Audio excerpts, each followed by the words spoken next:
കർത്താവായ യേശുക്രിസ്തുവിൻ്റെ പരിശുദ്ധമായ നാമത്തിൽ എല്ലാ പ്രിയപ്പെട്ടവർക്കും മോർണിംഗ് ഡ്യൂവിൻ്റെ മറ്റൊരു പ്രഭാത വചന ധ്യാനത്തിലേക്ക് സ്വാഗതം. കഴിഞ്ഞ ദിവസങ്ങളൊക്കെ വളരെ അനുഗ്രഹിക്കപ്പെട്ട ആത്മീക ചിന്തകൾ ഉൽപ്പത്തി പുസ്തകം 32 അധ്യായത്തെ ആസ്പദമാക്കി നമുക്ക് ചിന്തിപ്പാൻ തക്കോണം, ധ്യാനിപ്പാൻ തക്കോണം കർത്താവ് നമ്മെ സഹായിച്ചല്ലോ. ഇത് നമ്മൾ അതിൻ്റെ തുടർച്ചയായിട്ടുള്ള വേദഭാഗങ്ങൾ ചിന്തിക്കുന്നതാണ്. ഉൽപ്പത്തി പുസ്തകം 32 അധ്യായം അതിൻ്റെ 13 മുതൽ 21 വരെയുള്ള വേദഭാഗങ്ങളാണ് നമ്മുടെ ഇന്നത്തെ ചിന്തയ്ക്ക് ആധാരമായി ഞാൻ എടുക്കുവാൻ ആഗ്രഹിക്കുന്നത്. വളരെ അധികം വാക്യങ്ങൾ ആ ഭാഗത്തുള്ളതുകൊണ്ട് ഞാൻ എല്ലാ വാക്യങ്ങളും വായിപ്പാൻ ആഗ്രഹിക്കുന്നില്ല. വളരെ സംക്ഷിപ്തമായി കാര്യങ്ങൾ പറഞ്ഞിട്ട് അതിൽ നിന്നുള്ള ആത്മീക ചിന്തകൾ നമുക്ക് ചിന്തിക്കുവാൻ ദൈവം നമ്മെ സഹായിക്കട്ടെ. 13 വാക്യം നമ്മളിങ്ങനെ വായിക്കുന്നു: അന്ന് രാത്രി അവൻ അവിടെ പാർത്തു. തൻ്റെ പക്കൽ ഉള്ളതിൽ തൻ്റെ സഹോദരനായ ഏശാവിന് സമ്മാനമായിട്ട് 200 കോലാടിനെയും 20 ചെമ്മരിയാട് കൊറ്റനെയും കറവുള്ള 30 ഒട്ടകത്തെയും അവയുടെ കുട്ടികളെയും 40 പശുവിനെയും 10 കാളയെയും 20 പെൺകഴുതയെയും 10 കഴുതക്കുട്ടിയെയും വേർതിരിച്ചു.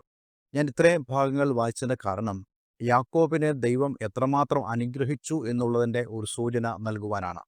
ഇതിന് തൊട്ടു മുമ്പുള്ള വാക്യങ്ങളിൽ നമ്മൾ വായിച്ചു, തൻ്റെ സഹോദരനായ ഏശാവ് തനിക്കെതിരെ കടന്നു വരുന്നു എന്നുള്ളതായ ആ ഒരു വാർത്ത കേട്ടിട്ട് വളരെ ഭയമുള്ള വ്യക്തിയായി തീർന്ന് ദൈവത്തോട് പ്രാർത്ഥിക്കുന്ന ഒരു യാക്കോബിനെ അന്ന് രാത്രിയിൽ ആ പ്രാർത്ഥനയ്ക്ക് ശേഷം അവൻ ആ പ്രാർത്ഥിച്ച സ്ഥലത്ത് അവൻ താമസിപ്പാനിടയായി തീർന്നു.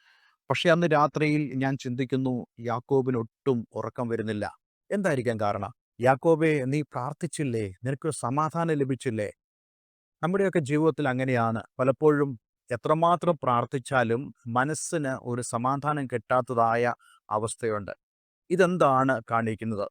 യഥാർത്ഥത്തിൽ നമ്മൾ പ്രാർത്ഥിച്ചെങ്കിലും ആ പ്രാർത്ഥനയിലൂടെയുള്ള ആ ദൈവിക ആശ്വാസത്തിലേക്ക് നമുക്ക് കടന്നു പോകാൻ കഴിയാതെ നമ്മളുടെ ആ ചിന്തകളും ഭാരങ്ങളും വീണ്ടും നമ്മൾ നമ്മുടെ മനസ്സിൽ കരുതുകയാണ്, അല്ലെങ്കിൽ നമ്മൾ തന്നെ ചുമക്കുകയാണ്. വിശുദ്ധ വേദപുസ്തകം എന്താണ് പറയുന്നത്? നിന്റെ ഭാരം യഹോവയുടെ മേൽ വെച്ചുകൊള്ളുക, അവൻ അതിനെ പുലർത്തും. ഇന്ന് പല ആളുകളും തങ്ങളുടെ ഭാരത്തെ ജീവിതത്തിൽ വഹിക്കുന്നവരാണ്. ഞാൻ ഇപ്പോഴും ഓർക്കുന്നു, വർഷങ്ങൾക്ക് മുമ്പ് ഒരു യോഗത്തിൽ ഞാൻ പ്രസംഗിക്കുമ്പോൾ അവിടെയുള്ള ആളുകളോട് ഞാൻ ചോദിച്ചു, ഇന്ന് ഭാരവും പ്രയാസവുമായി കടന്നു വന്ന എത്ര പേര് ഇവിടെ ഇരിപ്പുണ്ട് എന്ന് ചോദിച്ചു. അപ്പോൾ ഒരുപാട് പേര് അന്ന് അവിടെ കൈപൊക്കി. തീർച്ചയായിട്ടും ഇന്നത്തെ സന്ദേശം ഇവരുടെ വിടുതലിനും സൗഖ്യത്തിനും കാരണമായി തീരുമെന്ന് ഞാൻ ഉറപ്പായും വിശ്വസിച്ചു. പക്ഷേ കുറച്ച് കഴിഞ്ഞ ശേഷം ഞാൻ അവരോട് ചോദിച്ചു, ഇന്ന് ഭാരവും പ്രയാസവും ഒക്കെ ദൈവസ്ഥാനത്തിൽ ഇട്ടിട്ട് സമാധാനത്തോടിരിക്കുന്ന എത്ര പേരുണ്ടെന്ന് ചോദിച്ചപ്പോൾ ഇതേ ആളുകൾ തന്നെ പിന്നെയും കൈപൊക്കി. ഇന്ന് പലരും ആത്മീയത എന്ന് അവരുടെ ജീവിതത്തിൽ അവർ ഉദ്ദേശിക്കുന്നത് ഒരു വികാരപരമായ ഒരു സമീപനം മാത്രമാണ്. എന്നാൽ ഇന്ന് ഞാൻ നിങ്ങളോട് പറയാൻ ആഗ്രഹിക്കുന്നു, നമ്മുടെ ജീവിതത്തിലെ ആത്മീയത അഥവാ ദൈവത്തോടുള്ള നമ്മുടെ ബന്ധം അത് കേവലം വികാരമായിരിക്കരുത്, മറിച്ച് അതൊരു അനുഭവമായിരിക്കണം. യാക്കോബിൻ്റെ ജീവിതത്തിലും അതുതന്നെയാണ് സംഭവിച്ചത്. യാക്കോബ് എന്താണ് ചെയ്യുന്നത്? താൻ പ്രാർത്ഥിച്ചു. വളരെ അനുഗ്രഹിക്കപ്പെട്ട പ്രാർത്ഥന. ഞാൻ ഈ ദിവസങ്ങളിലൊക്കെ ചിന്തിക്കുന്ന ഒരു കാര്യമാണ്, ആ യാക്കോബിൻ്റെ പ്രാർത്ഥന എത്ര ശക്തമായിരുന്നു. പക്ഷേ ആ ശക്തമായ ആ പ്രാർത്ഥനയുടെ പ്രതിഫലനം തൻ്റെ ജീവിതത്തിൽ ഉണ്ടായില്ല. അതുകൊണ്ട് തന്നെ അന്ന് രാത്രിയിൽ ഞാൻ ചിന്തിക്കുന്നു, യാക്കോബ് പലവിധമായ വിചാരങ്ങളാൽ അവൻ വലഞ്ഞവനായി തീർന്നു. ഇതെന്നെ കേൾക്കുന്ന പ്രിയമുള്ളവരെ, പ്രാർത്ഥനയിൽ നാം ചെയ്യേണ്ട വളരെ പ്രധാനപ്പെട്ട കാര്യം പൂർണ്ണമായിട്ടും നാം ദൈവത്തിൽ ആശ്രയിക്കുക എന്നുള്ളതാണ്. അതായത് നമ്മുടെ ചിന്തകളും നമ്മുടെ വിചാരങ്ങളും നമ്മുടെ വേദനകളും കർത്താവെങ്കിലേക്ക് ഇട്ടുകൊടുക്കുക. കാരണം കർത്താവ് തന്നെ നമ്മോട് പറഞ്ഞല്ലോ, നിന്റെ ഭാരം എൻ്റെ മേലിട്ടുകൊള്ളുക, ഞാനതിനെ ചുമക്കാമെന്നുള്ളത്. അതേപോലെ തന്നെ വിശുദ്ധ വേദപുസ്തകത്തിൽ നമുക്ക് വായിക്കാൻ കഴിയുന്നുണ്ട്, തമ്മിൽ തമ്മിൽ ഭാരങ്ങളെ ചുമപ്പീൻ, ഒരുവന് വേണ്ടി മറ്റൊരുവൻ പ്രാർത്ഥിപ്പീൻ എന്നൊക്കെ ദൈവത്തിൻ്റെ വചനം പറയുന്നുണ്ട്. അതായത് എൻ്റെ ഭാരത്തെ വേറൊരാൾ ഏറ്റെടുത്ത് ആ വ്യക്തി പ്രാർത്ഥിക്കുമ്പോൾ ആ വ്യക്തിക്ക് അത്രത്തോളം പ്രയാസം തോന്നുകയില്ല. അപ്പോൾ തന്നെ എനിക്കൊരു കാര്യം ഉറപ്പായി തീരും, എൻ്റെ ഭാരത്തെ വേറൊരാൾ ഏറ്റെടുത്തു എന്നുള്ളത്. ഇതുപോലെ തന്നെയാണ് നമ്മുടെ ഭാരങ്ങളെ ദൈവത്തെങ്കിലേക്ക് ഇട്ടുകൊള്ളുക എന്ന് പറയുന്നത്. പക്ഷേ യാക്കോബ് പ്രാർത്ഥിച്ചെങ്കിലും താൻ പൂർണ്ണമായിട്ടും ദൈവത്തിൽ ആശ്രയിക്കുന്നില്ല എന്ന് വേണം ഇവിടെ കരുതുവാൻ. ഇന്ന് പലരും പ്രാർത്ഥിക്കുന്നുണ്ട്, പക്ഷേ അവർ പൂർണ്ണമായിട്ട് ദൈവത്തിൽ തങ്ങളുടെ പ്രത്യാശ വയ്ക്കാറില്ല, ആശ്രയം വയ്ക്കാറില്ല. യാക്കോബിനെ പോലെ പ്രാർത്ഥിച്ചു കഴിഞ്ഞാലും നമ്മൾ പലവിധമായ വിചാരങ്ങൾ ഉള്ളവരാണ്. അതുകൊണ്ട് തന്നെ താൻ എന്തു ചെയ്തു എന്നുള്ളതാണ് നാം ഇവിടെ വായിക്കുന്നത്.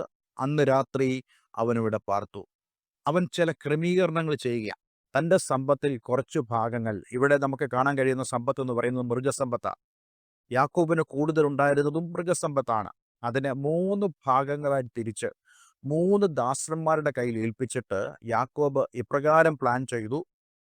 ഏശാവ് തന്നെ കാണുന്നതിന് മുമ്പ് തന്നെ ഈ ദാസന്മാരെ കാണണം. ഒന്നാമത് പോകുന്നവൻ ഏശാവിനെ അഭിമുഖീകരിക്കുമ്പോൾ ഏശാവ് ചോദിക്കും, ഇത് ആരുടേതാണ്? അപ്പോൾ അവൻ പറയും, ഇത് യാക്കോബിൻ്റെതാണ്, ഞങ്ങളുടെ യജമാനൻ യാക്കോബിൻ്റെതാണ്. ഇത് യാക്കോബ് ഏശാവിന് സമ്മാനമായി കൊടുത്തയച്ചതാണെന്ന് അവരോട് പറയുകയും അങ്ങനെ ഈ ഏശാവിൻ്റെ ഹൃദയത്തെ സമാധാനിപ്പിക്കുകയും ചെയ്യണമെന്നുള്ളതാണ് അവിടെ യാക്കോബിൻ്റെ ബുദ്ധി എന്ന് പറയുന്നത്.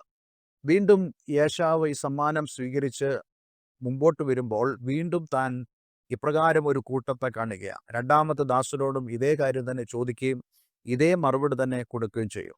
മൂന്നാമത്തെ ദാസനും അപ്രകാരം തന്നെ. ഇതായിരുന്നു യാക്കോബിൻ്റെ ബുദ്ധി എന്ന് പറയുന്നത്. ഇന്ന് ഞാൻ നിങ്ങളോട് പറയട്ടെ, നിങ്ങൾ ചിന്തിക്കുന്നുണ്ടോ വാസ്തവമായിട്ടും യാക്കോബ് ദൈവത്തിൽ ആശ്രയിക്കുന്നു എന്നുള്ളത്? നമ്മുടെ പ്രവൃത്തികൾ പലപ്പോഴും തെളിയിക്കും നാം ദൈവത്തിൽ ആശ്രയിക്കുന്നുവോ ഇല്ലയോ എന്നുള്ളത്. കേവലം നമുക്ക് പ്രാർത്ഥനയിലോ അല്ലെങ്കിൽ ദൈവത്തിന് മുമ്പാകെയുള്ള നമ്മളുടെ വീരവാദങ്ങളല്ല പ്രധാനമെന്ന് പറയുന്നത്. വാസ്തവത്തിൽ നമ്മുടെ ജീവിതത്തിലെ പ്രവൃത്തികളാണ് തെളിയിക്കുന്നത് നാം യഥാർത്ഥത്തിൽ ദൈവത്തിൽ ആശ്രയിക്കുന്നോ ഇല്ലയോ എന്നുള്ളത്. അതുകൊണ്ട് ഇന്ന് ഞാൻ നിങ്ങളോട് പറയട്ടെ, ജീവിതത്തിൽ ദൈവത്തെ പൂർണ്ണമായും ആശ്രയിപ്പാൻ നമുക്ക് കഴിയണം. യാക്കോബ് പൂർണ്ണമായി ആശ്രയിച്ചിരുന്നെങ്കിൽ ഒരിക്കലും യാക്കോബ് ഈ സമ്മാനങ്ങളെ കൊടുത്തുവിടുകയില്ലായിരുന്നു. എന്ന് മാത്രമല്ല, യാക്കോബ് അവൻ പ്രാർത്ഥിച്ച ആ പ്രാർത്ഥനയിൽ പൂർണ്ണമായും വിശ്വസിച്ച് ദൈവം എൻ്റെ കാര്യം നോക്കിക്കൊള്ളുമെന്ന് ഉറപ്പോടെ അവൻ വിശ്വസിച്ച് ദൈവത്തിന് സ്തോത്രം ചെയ്തനെ. അതുകൊണ്ട് ഇന്ന് എന്നെ കേൾക്കുന്ന പ്രിയമുള്ളവരെ, ദൈവത്തിൽ പൂർണ്ണമായും ആശ്രയിപ്പാൻ, സ്വന്തം വിവേകത്തിൽ ഊന്നാതെ ദൈവത്തിൽ തന്നെ ആശ്രയിച്ചുകൊണ്ട് മുന്നോട്ട് പോകുവാൻ ദൈവം നമ്മെ സഹായിക്കട്ടെ. ആയതിനുള്ളൊരു സമർപ്പണം നമ്മുടെ ജീവിതത്തിൽ ഉണ്ടായാൽ തീർച്ചയായിട്ടും ഇപ്രകാരമുള്ള രീതിയിലുള്ള ജീവിതം നമ്മൾ നയിക്കുകയില്ല. മറിച്ച് ദൈവത്തിൽ പ്രത്യാശ വെച്ചുള്ള ആ ജീവിതത്തിലേക്ക് നമുക്ക് പ്രവേശിപ്പാൻ കഴിയും. ഒരു വാക്ക് നമുക്ക് പ്രാർത്ഥിക്കാം. സ്വർഗീയ പിതാവേ, ഇന്ന് ഞങ്ങളെ കേൾപ്പിച്ച വളരെ മനോഹരമായ സന്ദേശത്തിനായി സ്തോത്രം. ഈ വചനം കേട്ട ഏവരെ ഞാൻ യേശുവിൻ്റെ നാമത്തിൽ അനുഗ്രഹിക്കുന്നു. കർത്താവേ, ഞങ്ങൾ സ്വന്തം വിവേകത്തിൽ ഊന്നാതെ യഹോവയിൽ പൂർണ്ണമായും ആശ്രയിപ്പാൻ ഞങ്ങളെ സഹായിക്കണമേ. യാക്കോബിനെ പോലെയുള്ള ഒരു ജീവിതമല്ല ഞങ്ങൾ നയിക്കേണ്ടത്. മറിച്ച് കർത്താവേ, യാക്കോബിൻ്റെ ഈ അനുഭവങ്ങൾ ഞങ്ങൾക്കൊരു പാഠമായി തീർന്നു. കർത്താവേ, ദൈവത്തിൽ ഞങ്ങൾക്ക് പൂർണ്ണമായി ആശ്രയിച്ച് മുന്നേറുവാൻ ഞങ്ങൾ ഏവരെയും സഹായിക്കണമെന്ന് പ്രാർത്ഥിക്കുന്നു. പ്രാർത്ഥന കേട്ടതിനായി നന്ദി. യേശു ക്രിസ്തുവിൻ നാമത്തിൽ തന്നെ. ആമേൻ, ആമേൻ. ഇന്നത്തെ വേദവചനം നിങ്ങളുടെ ജീവിതത്തിൽ അനുഗ്രഹപ്രദമായി തീർന്നു എന്ന് ഞാൻ വിശ്വസിക്കുന്നു. ഈ സ്ക്രീനിൽ കാണുന്ന ഫോൺ നമ്പറുകൾ ഞങ്ങളെ വിളിക്കുക. എല്ലാവരും ദൈവം അനുഗ്രഹിക്കട്ടെ. Have A nice day. God bless you all.